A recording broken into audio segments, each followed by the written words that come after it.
UNNATI Organization for Development Education and Handicap International present Freedom of Being towards a barrier-free built environment.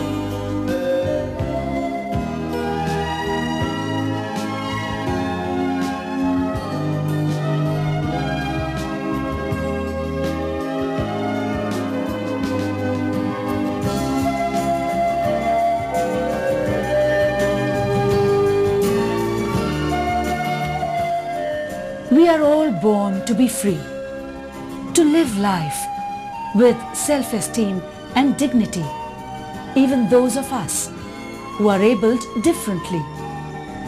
Disability is not a phenomenon that affects others only, but a phase that we all pass through in cycles of time.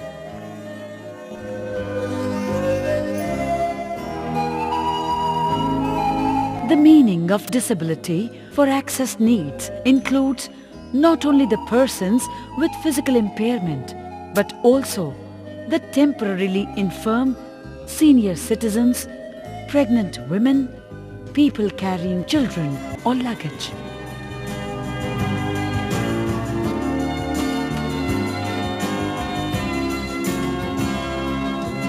Accessibility is a matter of right for all of us. As far as accessibility is concerned, under section 44 to 46, we have several provisions.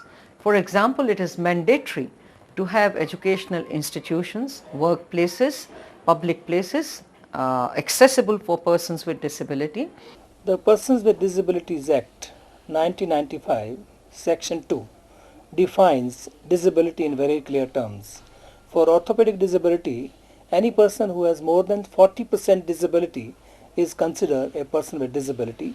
In case of visual impairment, visual acuity 6/60 or less with all the correction is considered a person with visual impairment.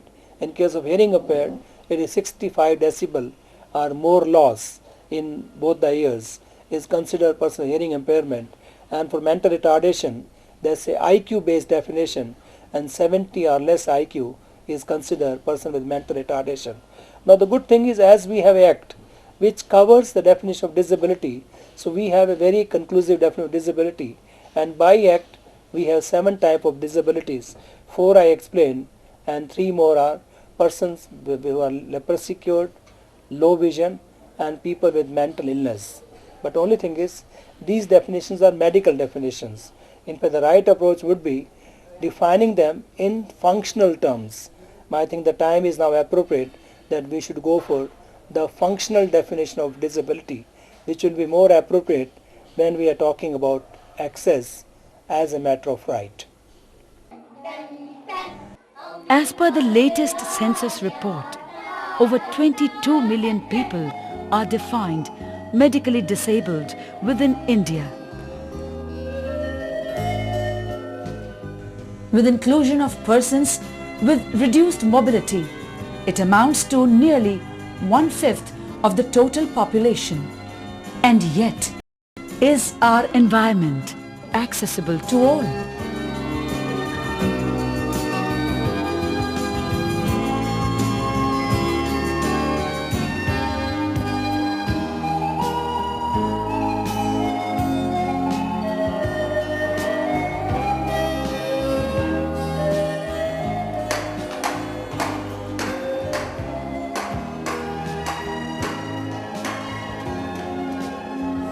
Our built environment, unfortunately, has innumerable barriers, disallowing many of us to carry out even the basic daily routine. Even in daily life, a standard bathroom door is too narrow for a standard wheelchair to go in. Sometimes the floor is slippery, which makes it difficult for people like me to walk with a walking frame. Even a small level difference, an inch, inch and a half, can mean the difference of being able to go through or not being able to go through. This is just a small example.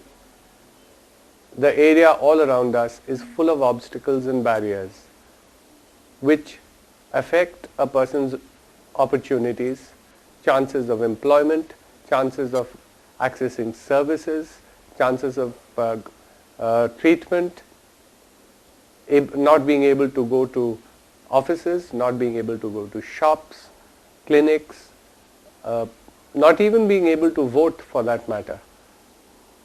For persons using wheelchair or crutches, the impediments are in the form of slippery floors, change of levels, steep slopes,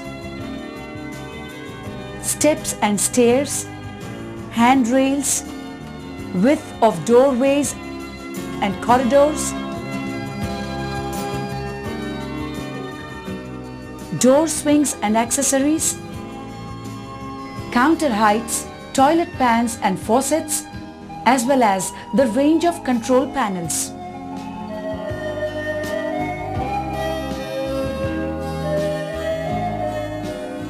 Persons with visual impairment have even more impediments to face. One is physical barriers like impediments in buildings, and we don't know, sometimes we just don't expect the steps, and the steps are, we don't expect the slope, and the slope is, ramp, and the ramp is. So our problem is that we are not given any prior information. Their barriers include absence of prior intimation of further path, lack of braille or tactile signage, inadequate illumination, or the protruding objects on the way. Persons with hearing impairment are the most ignored and faced with adverse conditions, as they are not visibly distinguishable. Inadequate visual warning signs and audio controls remain their difficulties.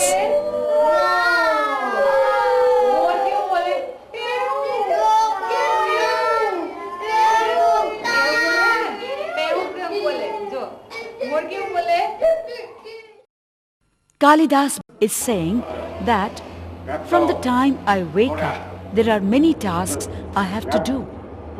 But I can't hear phone calls or doorbells. I can't hear or speak. If I have visual sign support, I would be able to work with confidence. Not only homes and workplaces, but also civic, religious, and recreational facilities ought to be accessible to all. It is the responsibility of authorities, professionals, and all of us as members of a civic society to ensure everyone's right to access. It is achievable and affordable if integrated right from conceptualization and planning stage. Modification of existing buildings is also feasible without too much of expense. Features that make a built environment project, a building or a public space, accessible, by which we mean disabled friendly, are very easy to incorporate when the project is being planned. They would probably add virtually no cost, extra cost to the project.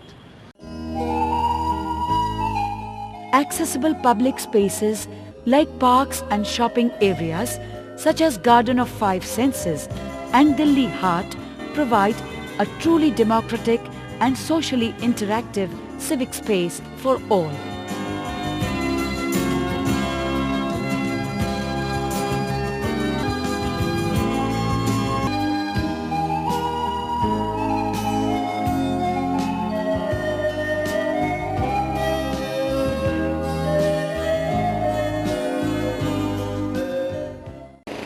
busy traffic junction at Vastrapur in Ahmedabad is supported by audio signals for the persons who are visually impaired. Please keep your vehicle away from stop line. Blind person are crossing the road.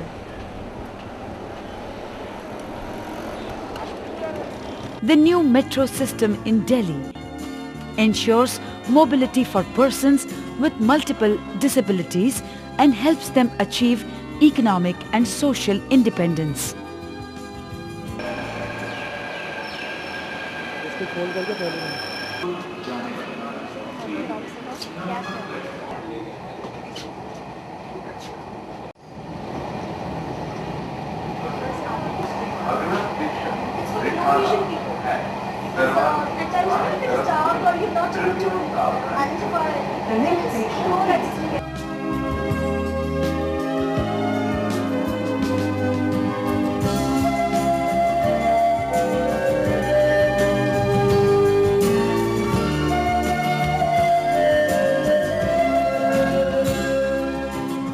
Popular mode of public transport like the bus is also made accessible for the persons using wheelchair.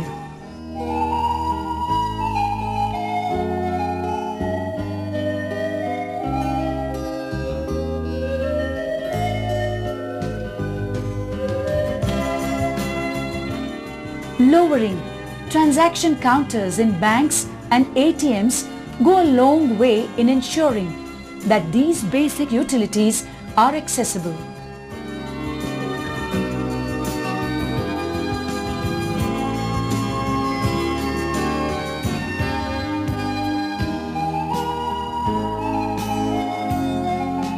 With a large section of the population constrained in their mobility at some time or the other in their lives, increased accessibility makes good business sense for commercial enterprises such as the Star India Bazaar, a shopping mall in Ahmedabad.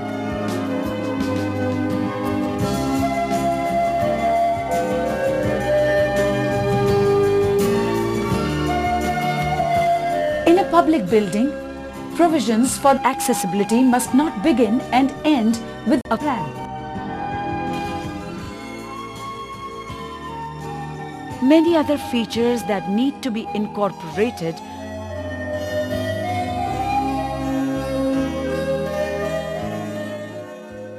using the principles of universal design, such as high contrast visible signage demarcating entry, designated parking spots for the disabled near the entrance, beveled edges of curbs, gently sloping ramps to negotiate level differences,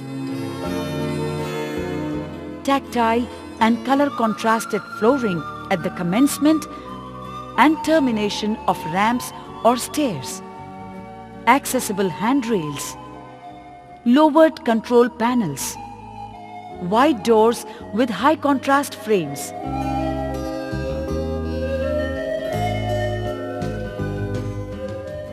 kick plates, vision panels and lever type handles, tactile signage and guide maps,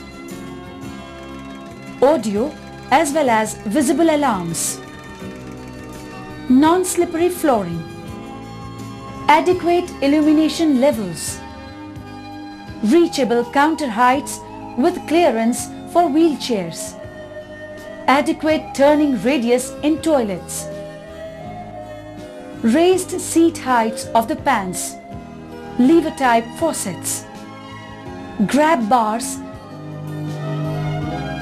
as well as emergency alarms all make the built environment truly accessible for all. What we need to take care of is political will from all over. The directions should go from central government to all the state governments, and state governments should wake up to the fact that unless and until they make it mandatory for public at large, it will not be woven into the system of our society. Psychological barriers are more significant. Helen Keller rightly said that it is not the disability, but the attitude of the society towards the disabled, that really creates a big problem. And that is why I would say, if people accept the fact that accessibility is our right, it is not the charity of the society given to us. What I feel is that more than the physical accessibility, I mean, and there are issues of physical accessibility, but to me what touches most is the emotional accessibility.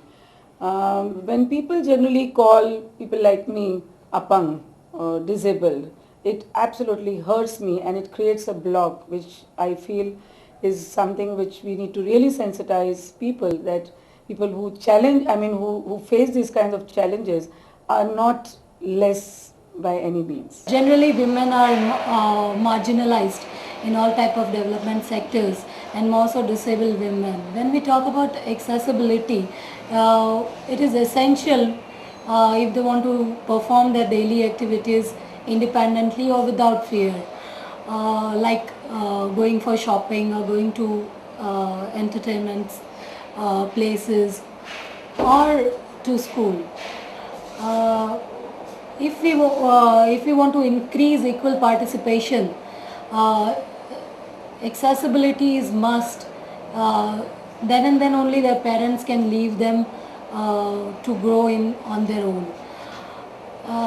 Needs of accessibility is similar for men and women, but there are some special needs, like special need of orthopedically handicapped women. She needs accessible toilet with a platform so that she can change her catheter or sanitary napkins easily. And the government and the legislature also has enacted various provision, but I think where it lacks is the fact that it stops short of making it obligatory on the part of government to create such barrier-free environments, be in terms of transport or built environment or the road infrastructure. I think it's a very noble legislation, but at the same time it lacks in implementation, and I think a little less imaginative than it ought to have been. And unless we educate the people, bring lot of awareness, motivate the people who plan, design, build the environment, it may never be possible to provide access to such people. Every person has the right to move with dignity. So access means independence. It conserves your energy. It maximizes your right to equality. You can move with freedom. You can go wherever you want to. That means complete life, basically. And in this, as a, everybody has to share the responsibility, whether the government, private sector, or the persons with disability as a user group. There has to be a collaborative effort from all the sides, from all the sections of the society. For the world to be accessible to all, it requires the will and commitment on the part of authorities to vigilantly enforce the provision of universal design. Professionals have to responsibly integrate these as inherent features of architectural design. Society has to accept and include all its members as equal, and citizens have to demand for their rights. The right to dignity, the right to freedom of being. Freedom of being.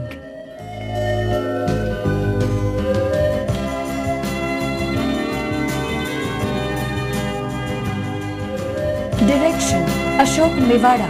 Script, research and co-direction Yatin Pandya. Camera Ravji Sondarva, Prakash Rawat. Narration Hina Saxena. Editing Maulik Patel, Studio Image. Music Sameer Raval. Our sincere thanks to Anjali Agarwal, Arindam Mitra, Bhushan Punani, Kinnari Desai, Manji Ramani, Nafisa Barot, Pradeep Sachdeva, Ranchor Soni, Sanjeev Sachdeva, Uma Tuli. Ahmedabad Textile Mill Association, Ahmedabad Management Association, Apang Manav Mandal, Blind People's Association, BM Institute for Mental Health, Sanskar Kendra, School for Deaf and Mute, and Star India Bazaar from Ahmedabad and Delhi Haat, Delhi Metro, Garden of Five Senses, and voluntary services overseas from New Delhi.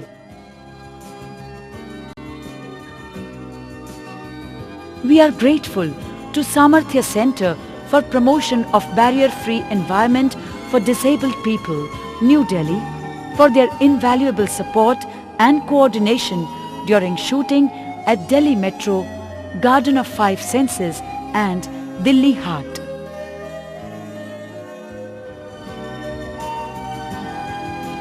This film is supported by Institute for International Cooperation of the German Adult Education Association IIZ DVV and Handicap International.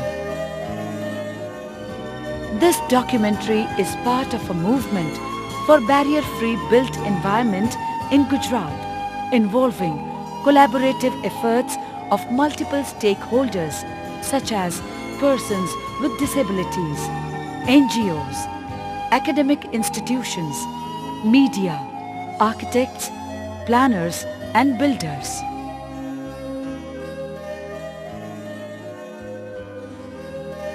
For further information, contact Unnati Organization for Development Education, G1/200, Azad Society, Ahmedabad 380015. Phone 079 2674 6145. Fax 079 267 43752. Email unnatiad1@sancharnet.in.